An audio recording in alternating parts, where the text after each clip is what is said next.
hello, one and all, and welcome back to the Reserve List. Say hello, Reserve List. Hello. Hello.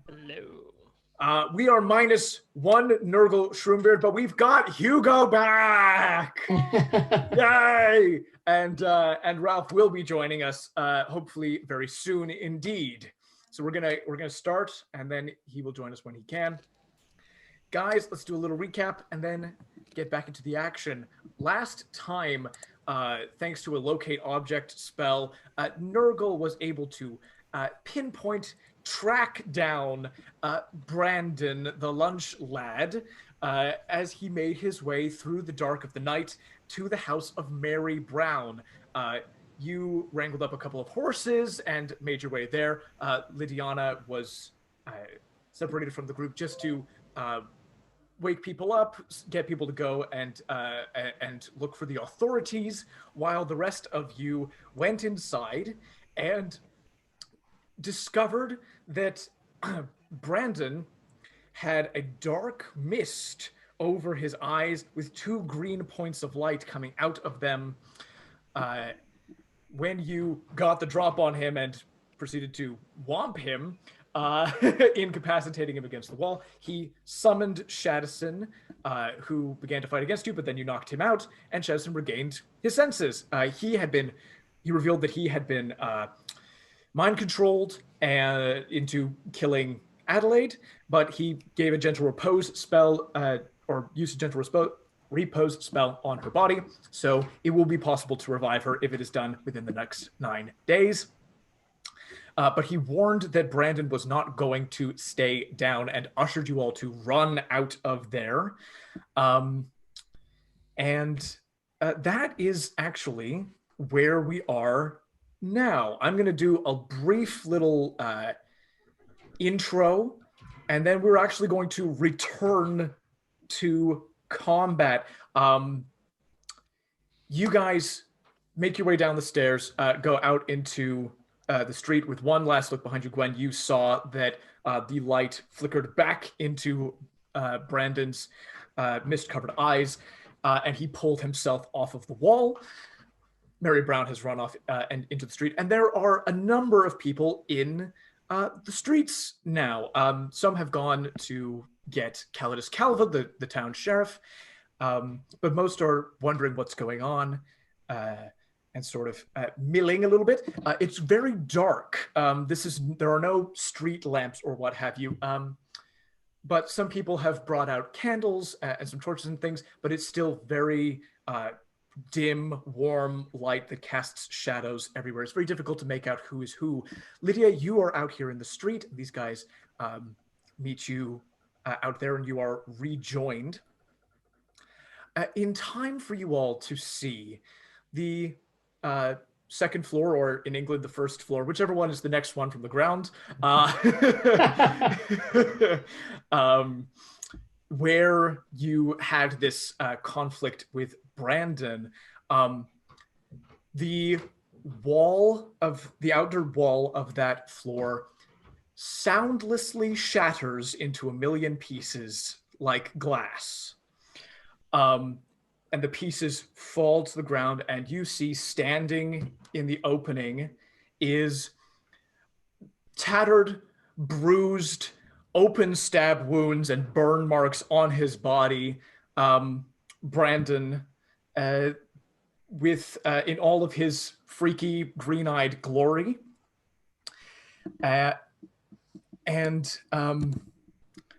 And he says in that very quiet voice that you can all still very distinctly hear, "Man, now I'm angry." He raises a hand. When he snaps his fingers again, no sound is made. He just says, "Everybody, quiet now." Every civilian around you and Shadison stop in their tracks. A black mist covers their eyes. You guys see Shadison stops. The mist covers his eyes again. He grabs Gnurgle. Shadows swirl around them, and they are gone. He jumps down from that second floor, lands on the ground, and all the civilians congregate around him, and he is now in and amongst a group of 25 ordinary civilians in this street, and one by one, all sources of light are snuffed out. Lydiana, if you'd be so good as to roll initiative, we are back in combat. 12. 12, fantastic. You are actually going to go after Isabyn, and this guy's gonna go there. Okie dokie. 12.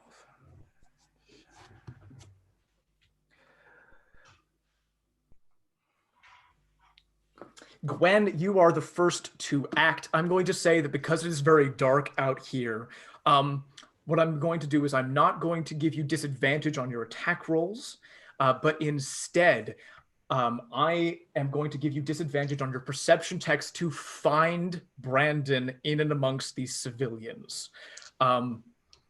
They seem to be moving according to his will at the moment. But essentially, you can attack anybody that you like, and if you can see him, you can make your way to him and attack him. This guy's powerful. Yeah. Yep. Do I see Mary Brown? Yes, you do see Mary Brown. Is she affected by this? Yes, she is. Can we see Gnurgle? No, so Shadison has grabbed him, and they are gone. They disappeared in sort of like the darkness swallowed them. Yeah. Cool. Sorry, I thought that was Brandon. Sorry, I got confused for a second. It's all good. I'm a half elf. I've got dark vision. Is that going to help at all? Yes, it is. So sorry. Yes. Because of the darkness, if the darkness doesn't affect you, you get to roll your perception straight without disadvantage. Great. To try to find where Do I have dark vision? As a Probably tiefling, as a tiefling, I believe would. you do. Yeah. Yes. Sweet. So it's Isabyn and it would be Gnurgle who don't have dark vision. And was anyone, I'm trying to recall, was anyone, I think Gnurgle was the only person sort of majorly hurt last combat? Yes, that's right. The only person who took damage during combat. You guys so thoroughly, and I will tell you this right now, you saw how beat up he looks. This guy is very powerful, but you fully got the drop on him before. He looks very, very badly hurt. So this battle could be a matter of just being able to find and deal with him. Like, I will tell you that much. Okay. I'm gonna say to the rest of the group, I'm gonna give it a shot, see if we can break his concentration, at least give them a chance to escape. And I'm going to shoot the guy. Go ahead and give me a perception check if you'd be so kind. Alrighty, and I have dark vision to 60 feet. It's 18 plus something because I accidentally left my character page, but it's gonna be like a 4 or a 5. I'm going to need to know what. Yes, I'm going to need to know what. I'm pulling it up. Yeah. I'm pulling it up. I just have to wait for things to load. Roughly, 22. 22 is very good indeed. You are able to make out in and amongst this group of commoners. In terms of stat blocks, that's what they are. For anybody who's not as familiar with D&D, that means that they have 4 hit points in total apiece. So yes, you are able to make him out. He seems to be whispering commands in and amongst these people. Just for technical thing. Yes. This is not my first turn in combat. It's a new scenario. That already happened. That already happened, yes. Okay, so then in that case, I am just going to, as a bonus action, I'm going to cast Ensnaring Strike. And then I'm going to attack him. Remind me what Ensnaring Strikes... Next time you hit a creature with a weapon attack before the spell ends, a writhing mass of thorny vines appears at the point of impact. Target must succeed on a strength saving throw, which he will probably succeed on, but you never know how the dice fall, or be restrained by magical vines until the spell ends. Larger creature has advantage on that. Cool. Because of the precarious nature of his hit points, I am going to ask when you make attacks that have a potential of hitting, whether you are doing with the intention, you're attacking with the intention of killing or incapacitating. I am going to. Well, we did just based off of last time. I will go with incapacitating for now. Cool. So, yes, longbow. Come on, baby. 15 plus 7, 22 to hit. Incredible. Ordinarily, that would hit. One of these commoners is going to use their reaction to throw themselves in front of your arrow.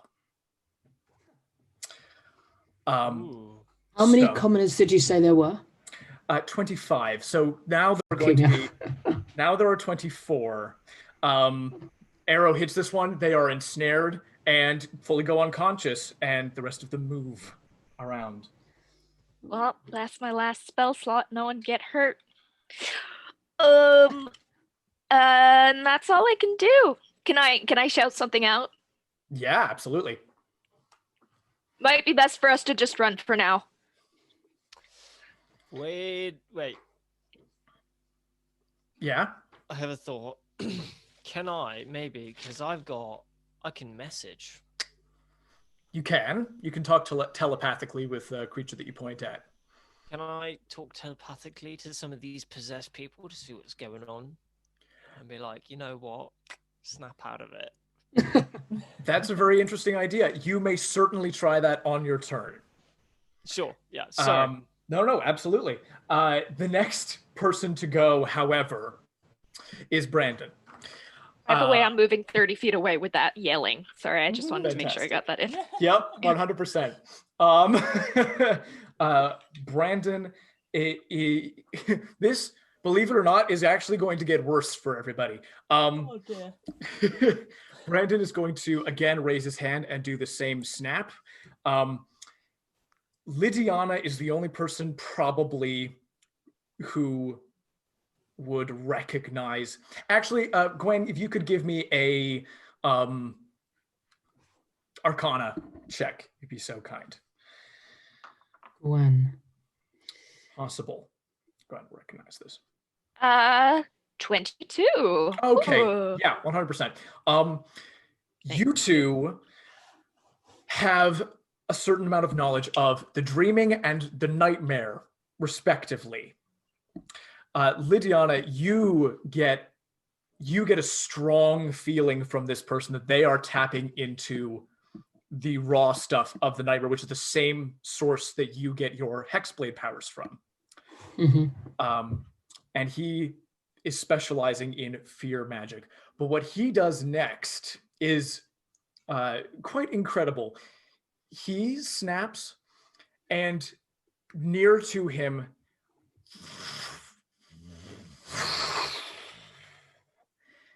a portal to the realm of nightmares opens. And out comes what you would both know to be a shard of pure nightmare energy that is crystallized and formed out of the fears of everybody in this town. each of you, when you look at this being that has been summoned, sees something different. You each see something that personally you are afraid of, kind of like a boggart, but it is not stuck in one form. It is rather what you guys each individually see it to be. So it'd be kind of cool if we could go around and see what everybody thinks it would look like for their character. Why don't we start with Isabyn? What do you think? What do you think this fear being appears to be for you? Well, that's good. I'm just trying to think what her sort of her weaknesses are. I suppose something very big that could maybe squash her because she's very little. So maybe something that could easily overpower her. What's like the biggest creature that exists in this sort of world? That would I don't know is the short answer. Tarrasques are pretty big. Dragons are pretty big. Oh yeah, dragon.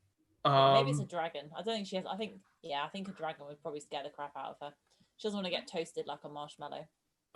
Amazing. Yeah, absolutely enormous black dragon that sort of blends with the night with these sort of purple flaming eyes.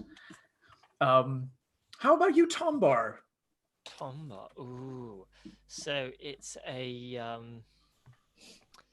it's like this twisted, almost kind of like distorted morph of both of his parents as one. So it's like this twisted, like, you know, like the ghosts in Crimson Peak. Not personally, but look it up. I will. And so it's like this, you know, like the Thing type weird morphy, multiple limbed sharp teeth, but it's a like a nightmarish morph of both his parents. Incredible. How about Lydiana? What does Lydiana see? Lydiana sees the exact same image that she is, and she is petrified of herself, and it mirrors everything she does. And that's scary. And Gwen. At first she sees sort of a glimpse of her father, but then it sort of disappears, and she's just seeing this. She's seeing the portal to the nightmare, but she's also seeing more and more rifts open up to different planes, and she's not able to keep them closed or hold them back or keep people safe from it.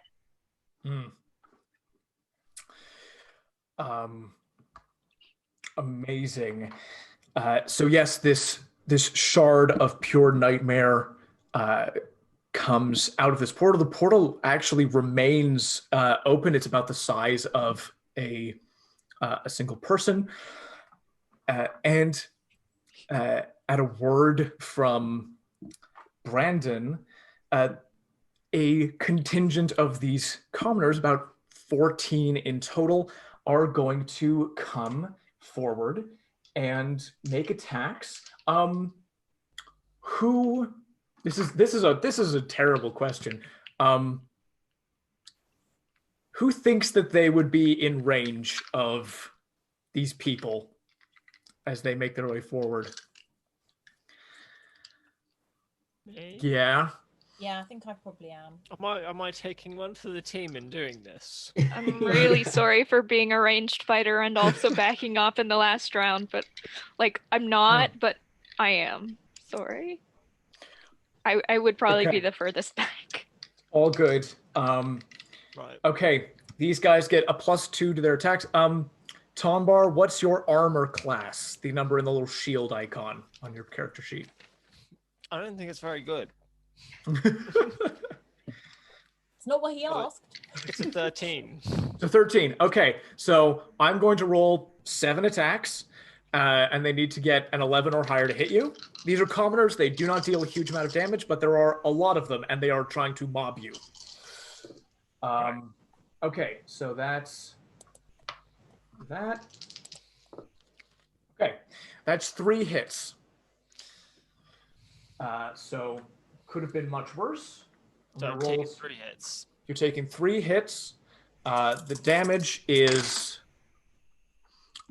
going to be 9 in total. Is that good? Well, minus that from your maximum hit points, and tell me how much you have left, and then we'll see. Maximum. You, Tombar, go from 20 maximum hit points down to 11 with that barrage. Okay, so 20 to 11. And I'm going to make the same number of rolls against Isabyn as well. Okay. Isabyn's not happy. Okay, 4 hits on Isabyn.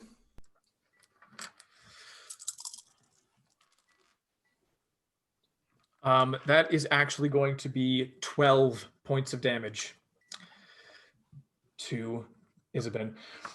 I don't like that. No. No. The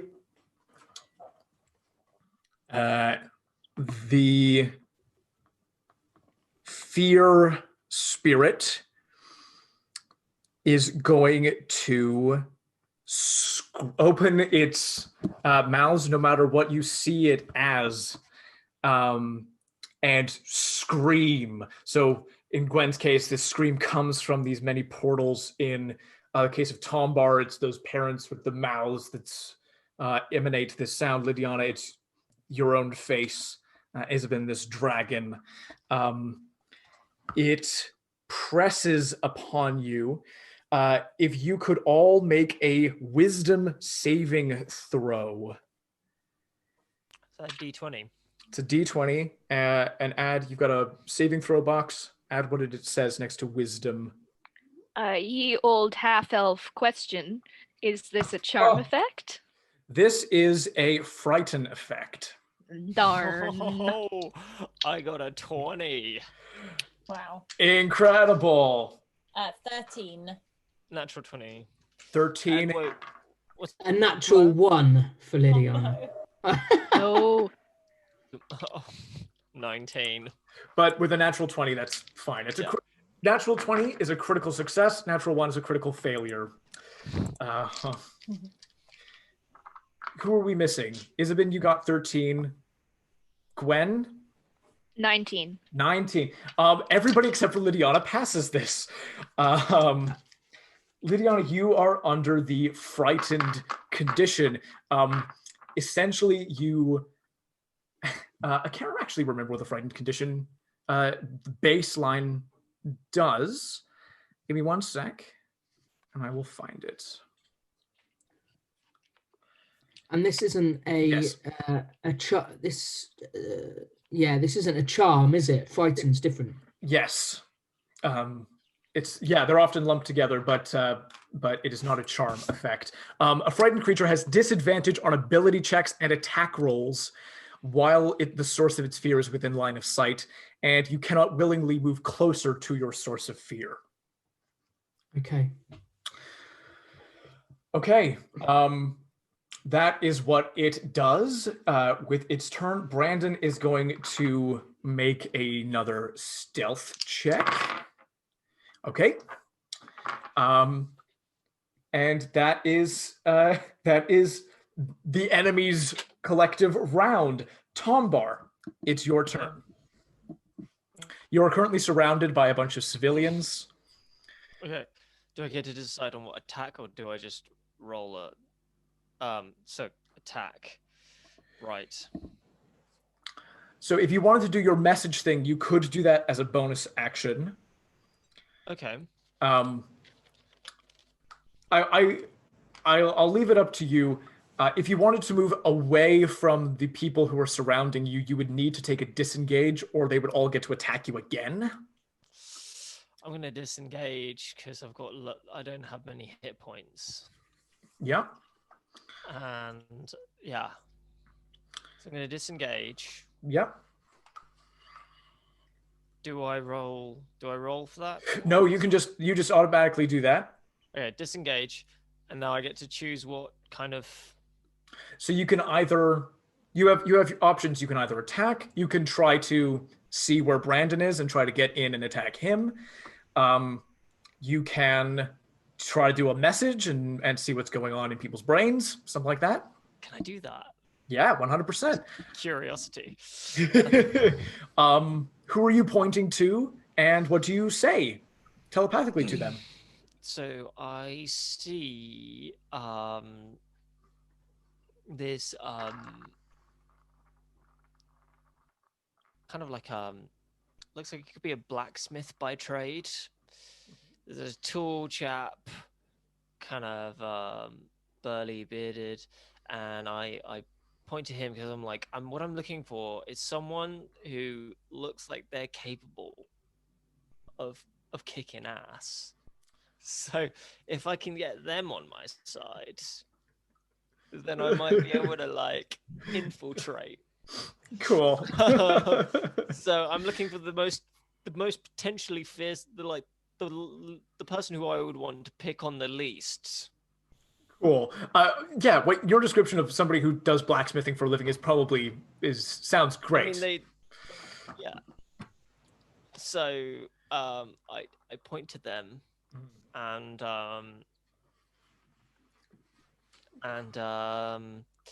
essentially I then will try and I message them at this point, and I'm saying like, talk to me. What's going on? Are you conscious of what's going on? And are you trying to resist this spell, or are you completely gone? And could you roll a persuasion check for me, if you'd be so kind?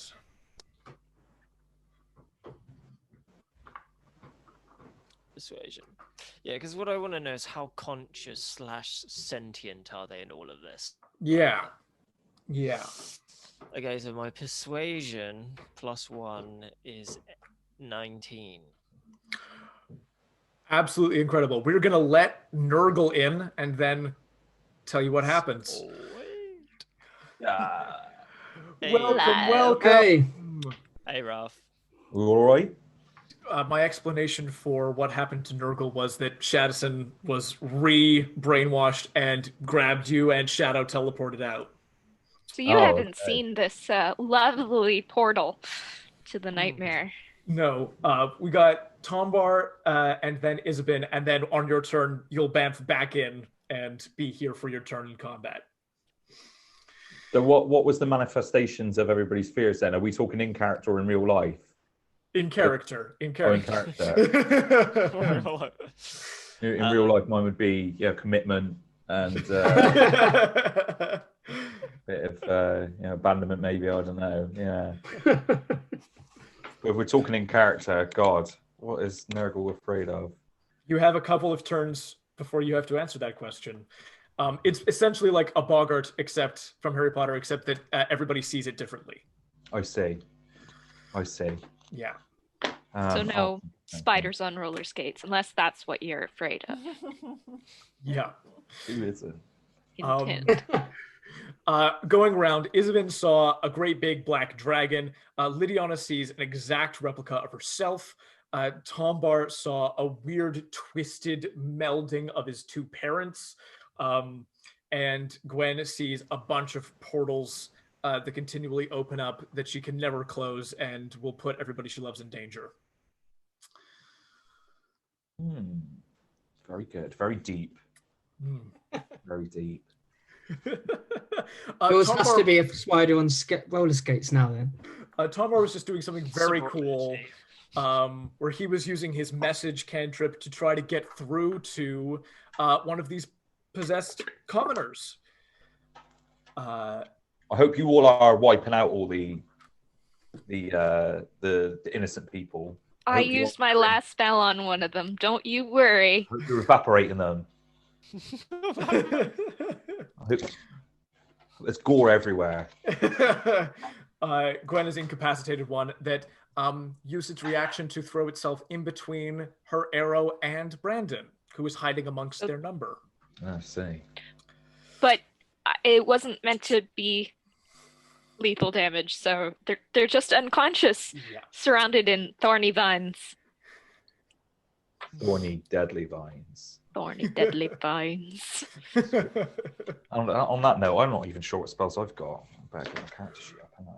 We'll let you get all of your stuff up, and we will keep forging ahead. You have just asked this person in their mind, this blacksmith, sort of big, burly woman, half orc, who works the forge. How conscious if she is fighting back against this thing. You feel this sort of almost sleepy response come back. It's almost like your voice in this woman's head, thanks to your 19 roll, has sort of brought this person out of a fugue state where they weren't conscious, and they start to talk. And the message you get back is, what's going on? I feel my head hurts so much. I was out in the street, and then they do not immediately break out of this condition, but thanks to you, they have stopped and are they're no longer being controlled as such. They are fighting what's going on. They're fighting with it. Oh, so they're aware. So this woman became aware because of you. You think that the rest of them are not aware of what they are doing. Almost like they are asleep. But it means that they could be made aware. Yes. How many times can I use my message spell for future reference? For future reference, if you don't take a disengage action, twice in a turn. Interesting. Okay. I assume that you're going to make your way away from these people who are attacking you. Yeah. Okay, cool. And that is Tombar's turn. Very awesome, and I never thought that would happen, but it's great. Next up in the turn order is Isabyn, who is also surrounded by a group of 7 civilians. Yay. So I'm just looking. I don't know if I can do this. There's a spell that some of the halflings can do called Calm Emotions. Ooh. But I think it's a hospitality halfling, which I don't think I am. That's what I'm just trying to work out. Okay. Are you a Lightfoot halfling? I am, yeah. Yeah, it's you get a bonus to your charisma, and you're naturally stealthy, so you can hide behind a creature larger than you. Are kind of the main things. You have stout resilience, though. No, that's a stout halfling. Yes. It's all good. Today I learned that the player's handbook does not list the races in alphabetical order. It just kind of does, and then skips around, and then kind of does again. That's not very nice.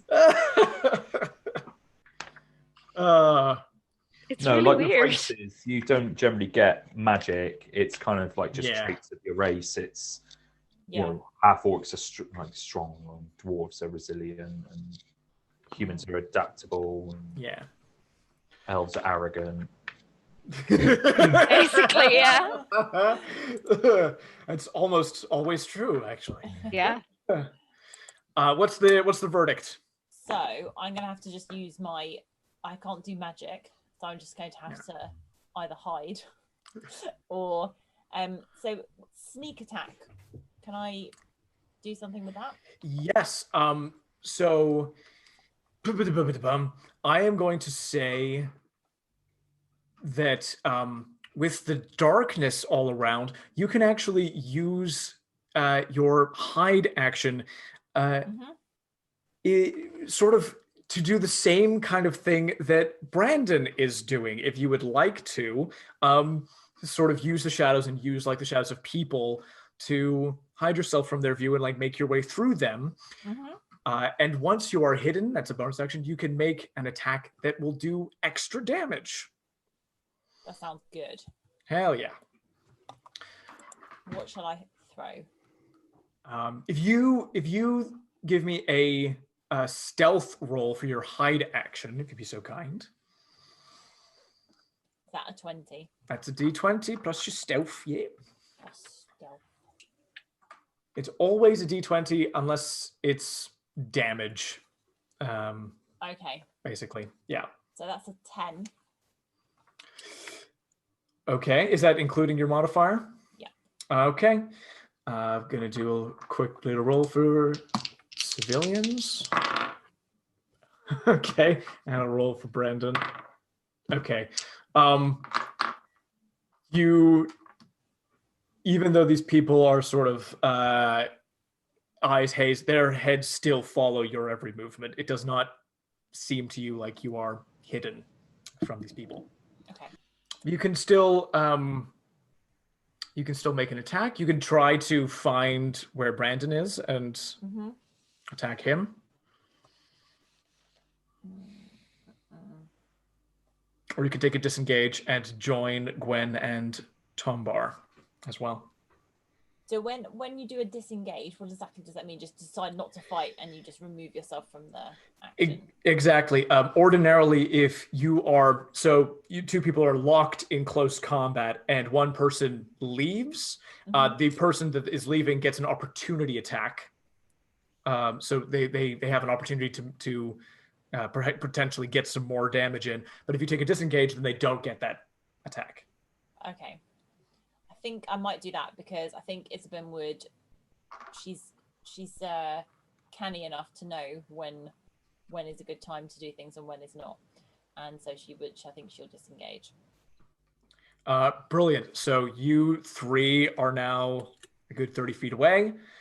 On initiative count 14, Gnurgle, with a swirl of darkness, bamps back into reality along with Shadison.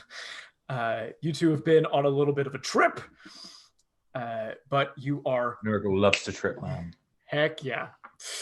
As Gnurgle comes back and sees this core nightmare fear spirit, what does Gnurgle see it as? So Gnurgle sees himself living a normal life, like just on a farm with a family, but he's become the person who's like completely naive and ignorant, and that's his worst fear, is becoming absolutely just basic, and that's it. And he sees it and he's terrified. Yeah, he doesn't know what to make of it. He looks like nice and clean. He's shaven in this illusion. Yep. Your hair is like shampooed. Yeah. Lovely wife and kids, like probably moving some hay and stuff. And he hates it. Amazing. Yeah. And he was like, "Oh, what is this? Oh." Would he be able to roll in some kind of check to see that he's not really tripping balls? Yeah. A wisdom saving throw to determine. Yeah. Wisdom. I will say this is so extraordinary that I'm like, it's probably going to be a DC 10. Oh, he rolls a 10. Exactly. Okay, great. Yeah. So yes, you are able to ascertain that this is not a normal high. There is some weird stuff going on. Excellent. Cool. Yeah. So yeah. Am I close to the rest of the party now? Sure. Yeah. Okay. Is there anything that's directly in front of me that's dangerous that I can just, throw fireballs at, basically? So the way this works is, you have, if you want to try to find Brandon in and amongst the people, because you do not have dark vision, you make the perception roll with disadvantage. But you can see the fear vision. You can see the civilians all around you, so you won't roll with disadvantage if you're making fire attacks or making people to make saving throws or anything like that. Yes. So yeah, you can see all these civilians in front of you. You can see this fear monster, and then you would have to make a check if you want to see the person who is propagating all this stuff. Cool. Can I just use detect magic? Yes, you can use detect magic. You know exactly where the origin point of all of this fear magic is. But here's some fun stuff. The magic you're seeing is a lot of conjuration magic. You're seeing so conjuration for the portal. You're seeing enchantment magic on all of these civilians and on Shadowson. But baked into Brandon himself, you see you feel waves of necromancy coming off of him. Cool. Awesome. All right. So I've cast some magic. Did we say we were using cantrips as bonus actions? I can't remember in this game. Yes, we are. Cool. What I'll do then is, rather than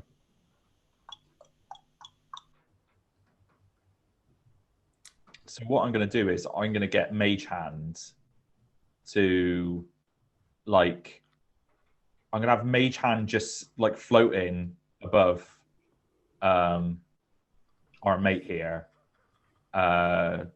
just to point out where he is.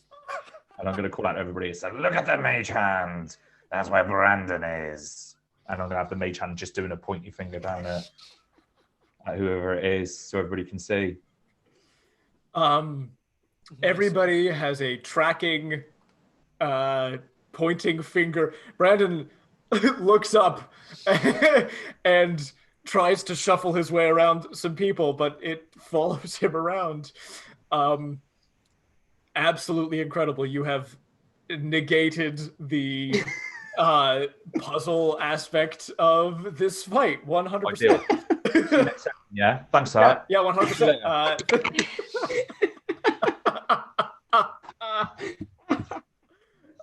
Great.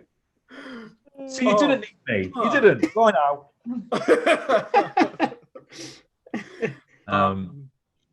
That is so sick. That is so amazing. Anything else that you want to say or move with your turn? Have a cigarette. Yeah, why not? Gnurgle lights up a J and goes on a downer, calms down a bit. Nah, man. Yeah, cool. He just gives everybody some encouragement to deal with this because I've seen shit. So yeah, he's good. He's good, man. Amazing. Next in the initiative order is Lydiana, who is affected by the fear condition at this being of fear who looks exactly like her. However, you can fully make out the spot where Brandon is. Now we have to quickly come up with another go because I had the whole thing planned out. And now I know where he is. Let me see. So I'm going to. How far away is she from him then? 30 feet. Okay, I'm going to. So, frightened is against attack rolls, and also Yes. ability checks, right? So, do you think I can? Does that mean I can cast curses? Casting curses is one of the very few things that will not be affected by the frightened condition. Perfect. Okay, I'm gonna go with Hexblade's Curse, which once per short rest, as a bonus action, choose one creature you can see within 30 foot to curse it for a minute, or if it dies, against the cursed target, you gain +2 bonus to damage rolls. Score a critical hit on a roll of 19 or 20, and you regain 4 HP if it dies. Right. So trying to counteract my fright. Yeah. So then I will cast Eldritch Blast. Absolutely. I would say make the roll just straight.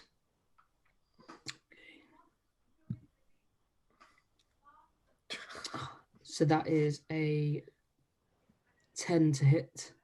And unfortunately does not hit. Oh. And I will then step back 20 foot or so. Great. Absolutely brilliant. At the end of your turn, could you go ahead and remake that wisdom save against the frightened condition? With pleasure. Mm-hmm. 10. 10. This image of you has sort of mirrored everything that you've done, except when you miss, it just gives you a little condescending smirk, like it knew it. It's like you knew you were going to fail. It's inevitable that you will fail. It's a nasty, nasty monster of fear. Okay. Next to go is going to be Shadison. He's going to summon another one of these dogs that made of shadows, and it's going to probably make an attack on Gnurgle. We got another one of these dogs making an attack on you, I'm afraid. Shadison, fear dog. Oh, but it's only an 11 to hit. Ralph, does an 11 hit? Oh, sorry. Funny enough, I was seeing to my dog. Let's have a look. It might do. Oh, uh-oh. Shit. No, it doesn't. Hooray! I'm getting a monster manual because I didn't get that one out because I didn't know if Shadison was going to be part of this fight and what have you. Yeah, glorious. Shadison has taken his turn. I'm gonna forgo his other thing. And we move back to the top of initiative. Gwen, that is you. You now know where he is, but you know that their commoners have likely been told to jump in front. Yeah. I am going to just quickly, is there anyone in combat range of any of my friends? I don't think there is any longer. No. Okay, cool. That's good. Thank you. Then I am going to I'm gonna yell out once again. They're just gonna keep jumping in front of him anytime we try to hit. We've gotta go. I don't have any healing left. And she is going to... She's gonna run 30 feet, and then I will hold my action of taking a dash action for if other people join, if I see anyone else come running towards me. Absolutely. Very cool beans. Next up is going to be Brandon himself. I'm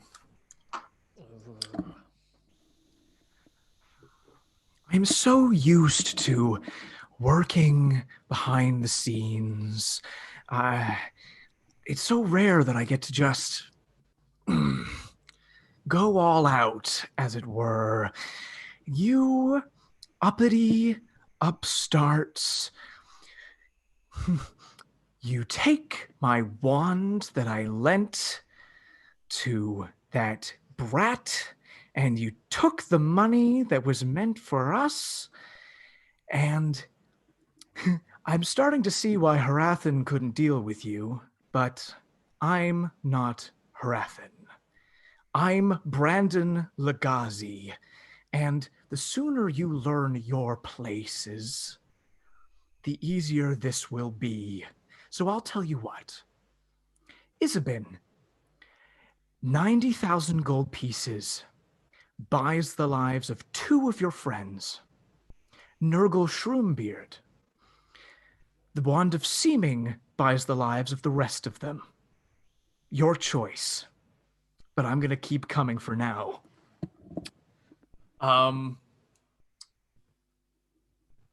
The fear monster is going to move first. It has a speed of 40 feet, so it is going to. I'm going to make an executive decision to say it's going to try to close with. Actually, you know what? It's only going to be able to close with. Oh no, Gnurgle has to stay within 30 feet to have his thing going, so it's going to close with Gnurgle. And it's going to make a couple of attacks against you. See you later, everybody. You just see this totally like normal version of yourself. Kind of like with this lovely family and this like very bright, happy scene move forwards towards you, and your very ordinary, lovely wife is like, I just made some bread. It's fresh out of the oven. Oh no! Bread. Does a 15 hit you? Yeah, it does, bruv. Yeah. Okay. I love how your nightmare is idealism. I was going to say, could I cast Mage Armor as a reaction? Not as a reaction. Cool, that's right. Shield is the reaction one, I believe. Oh yeah. Thankfully, it rolled very poorly on its damage. That's 4 points of cold damage. Oh, thank God for that. And it's going to make another attack, and these 2 little children are going to go, Daddy, read us a bedtime story! No. That's only going to be a 9 to hit. Oh, thank God, I kicked the kids in the face. The kids like bounce away and then get up and go, Daddy! They're completely fine. My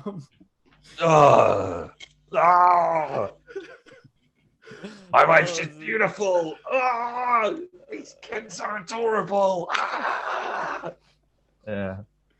Awful. Tastissimo.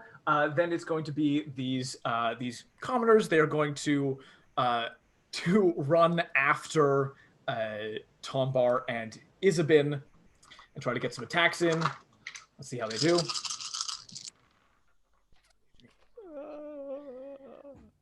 Nope, sorry, that's a D12. So that's 1. Okay. 2 hits on Tombar.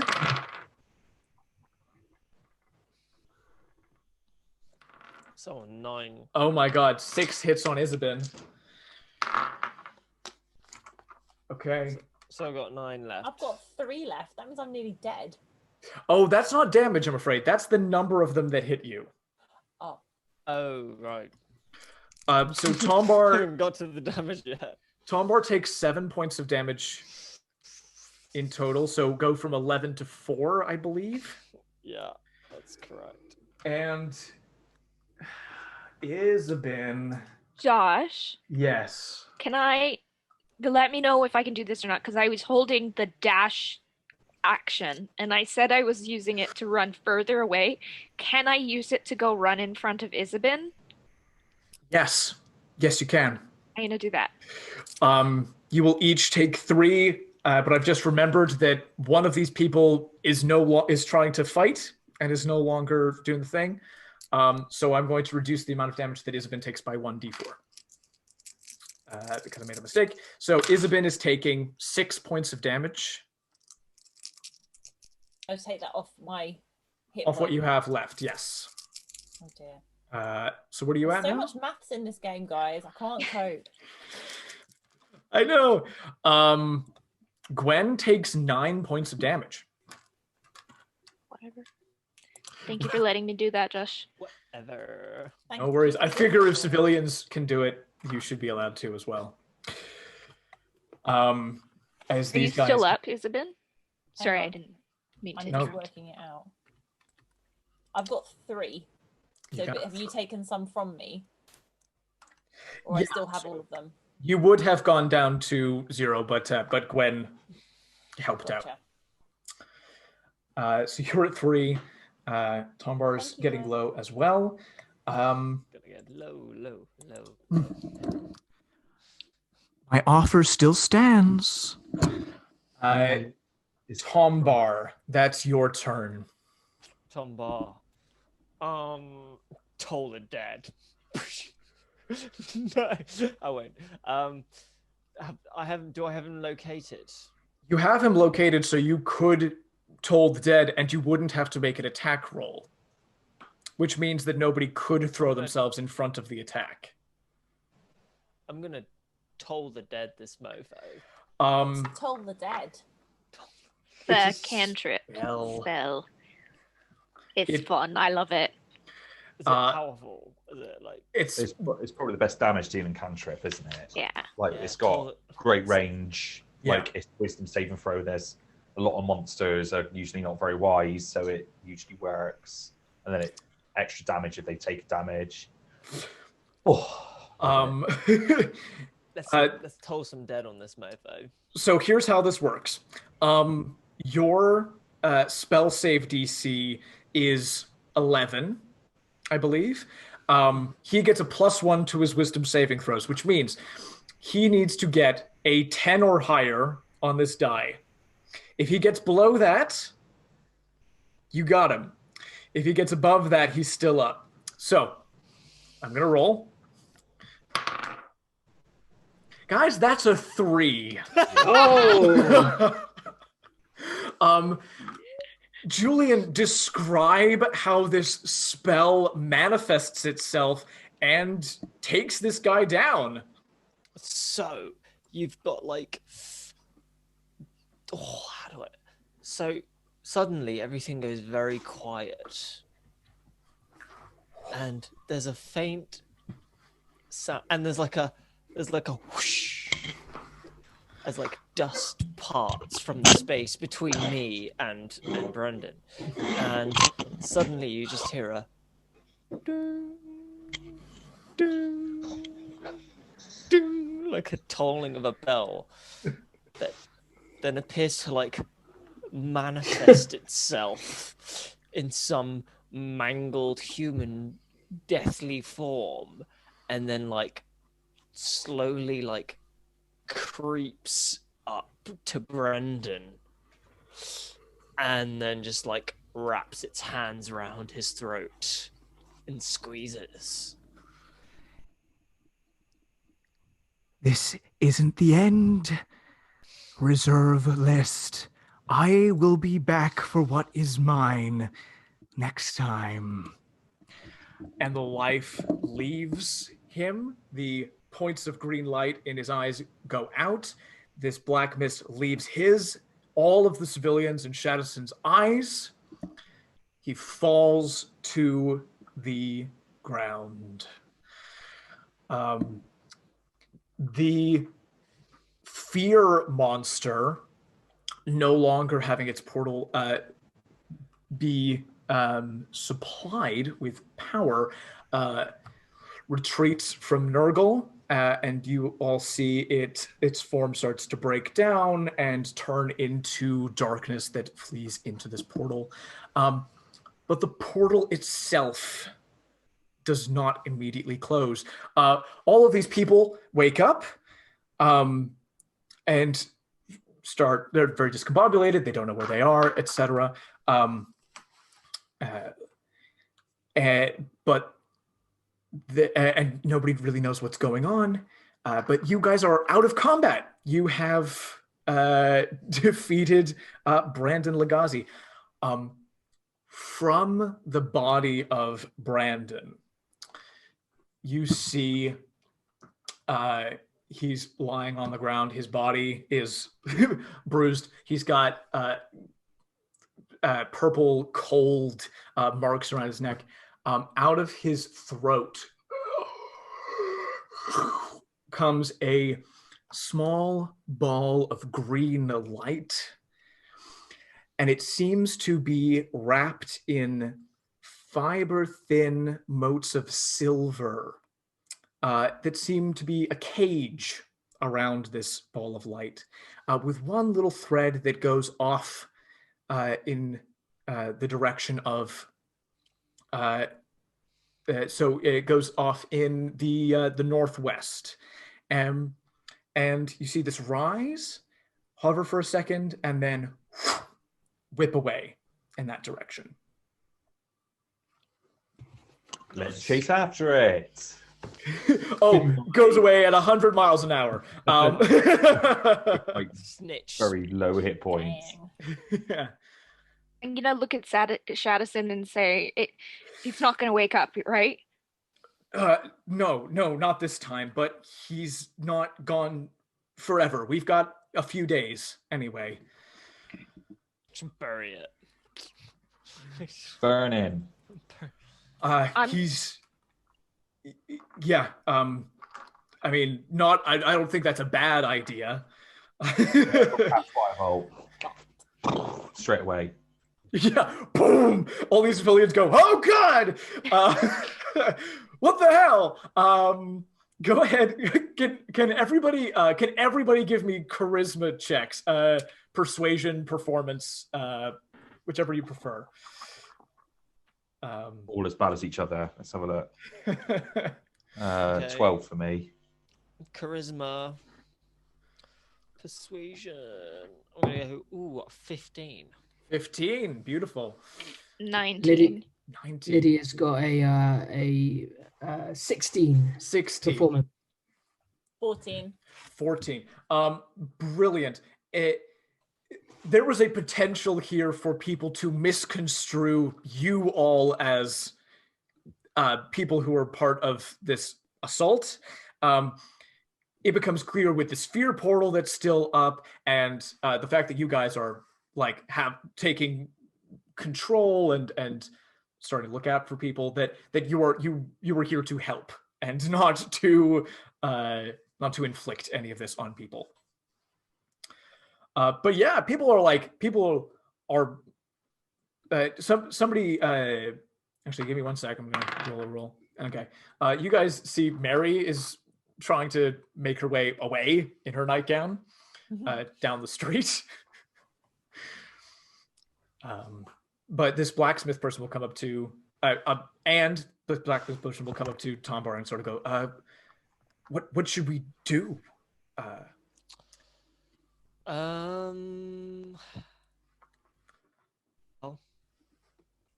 it would seem like we've done all that we can for now.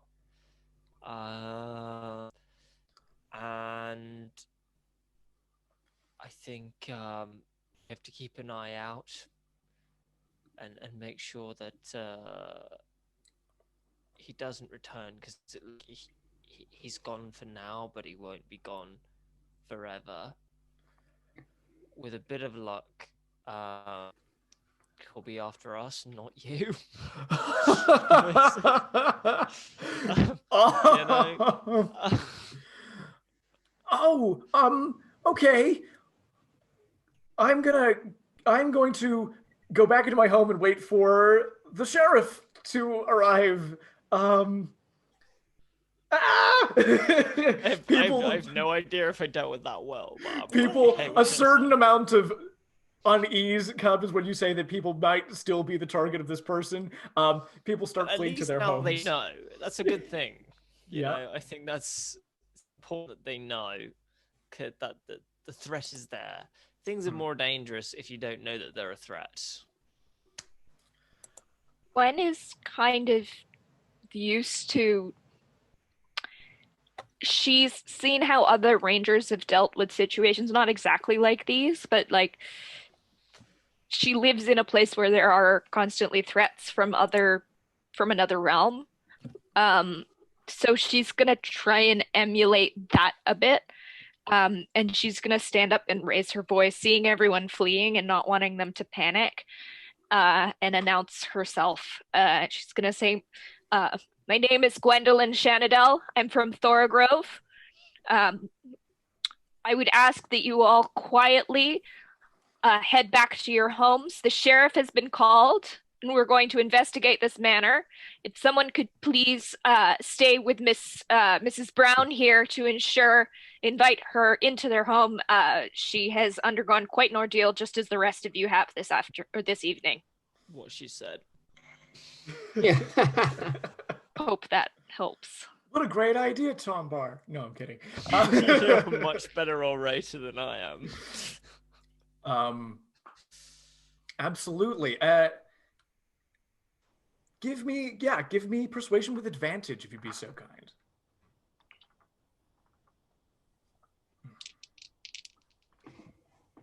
kind. Dirty 20.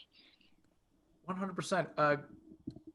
Gwen, you have seen, like you say, you've seen rangers deal with these situations before. Your own mother is an authority figure, and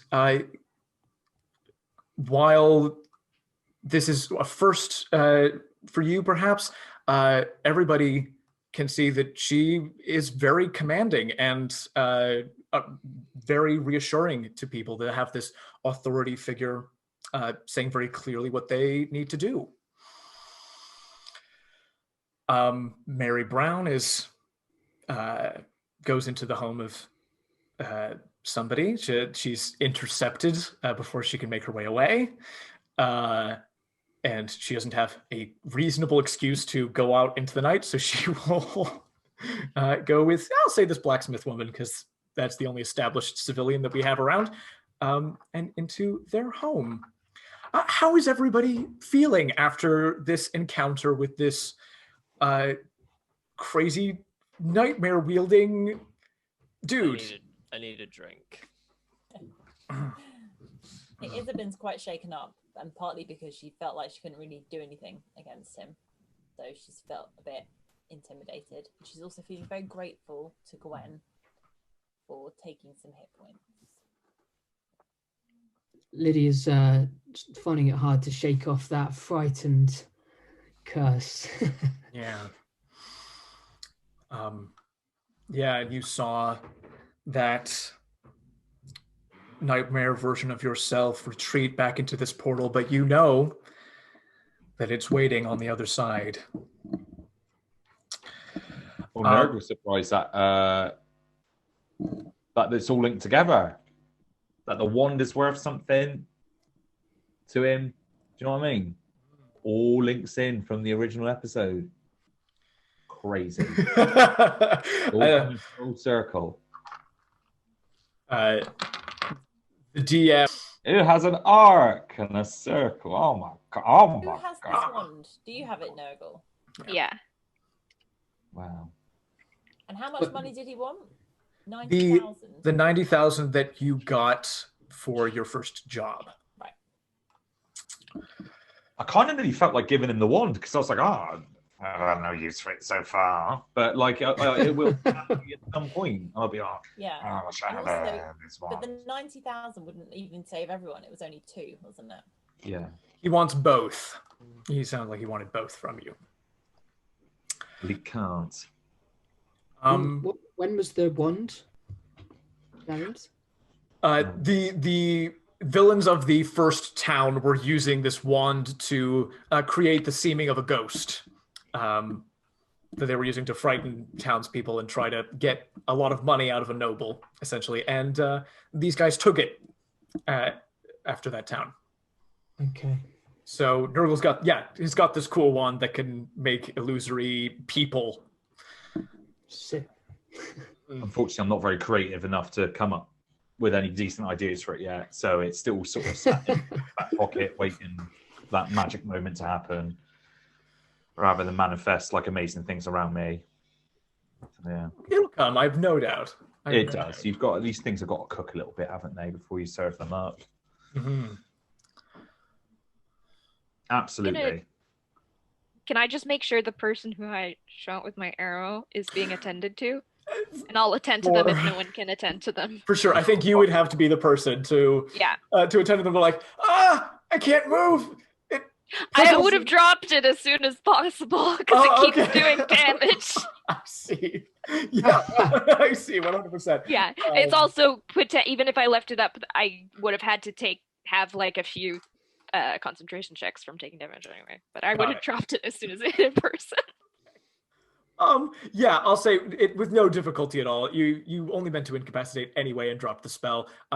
This person, got hit with an arrow, so needs to be bandaged, but is otherwise okay. Okay. Yeah, 100%.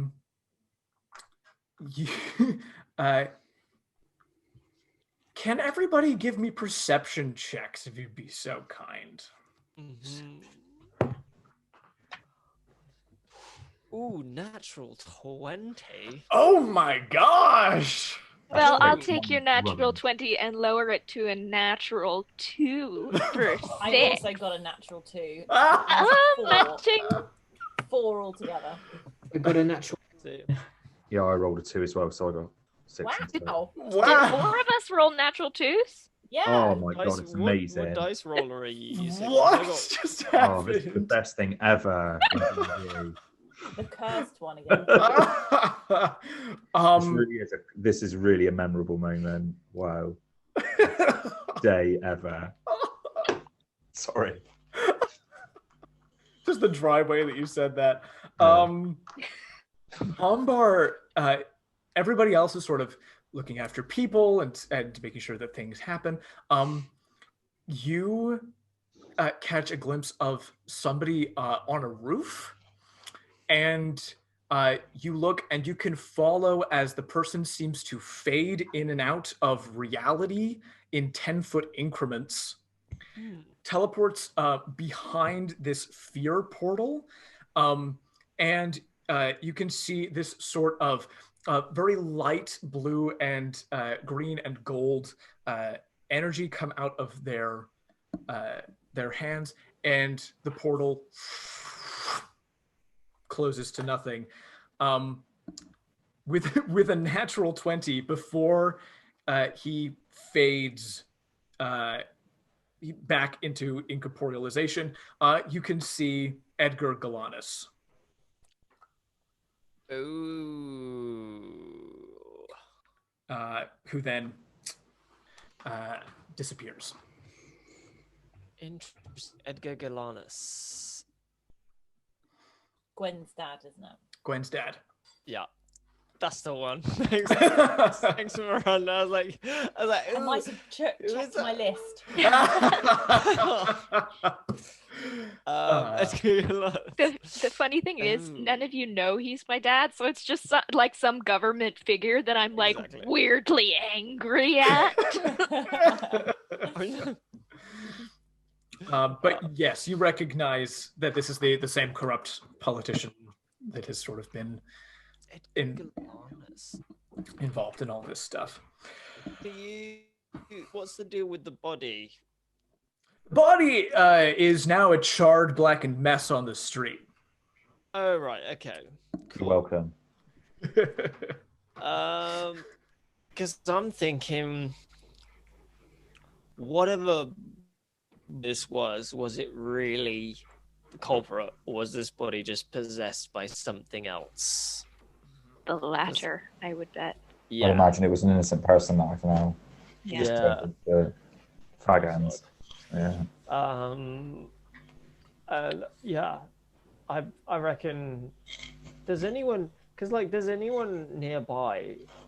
Did anyone know this figure before it transpired that this dude was a bit creepy and all powerful? That's a very good question. And what I'm going to say is we are going to call it there for this evening. Thank you all so very much for watching, and tune in next time to the furthering adventures of the Reserve List. Ciao, ciao. Yes, bro.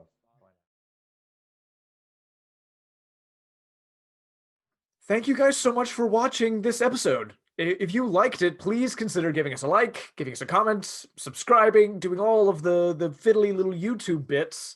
As well as hitting us up on social media. We've got Facebook, we've got Twitter, we've got Instagram, we've got all these things. We would love to discuss these ongoing stories with you, and just have a conversation, be part of the community. We would love that.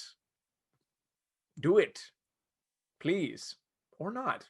Be your own person, but do what I say.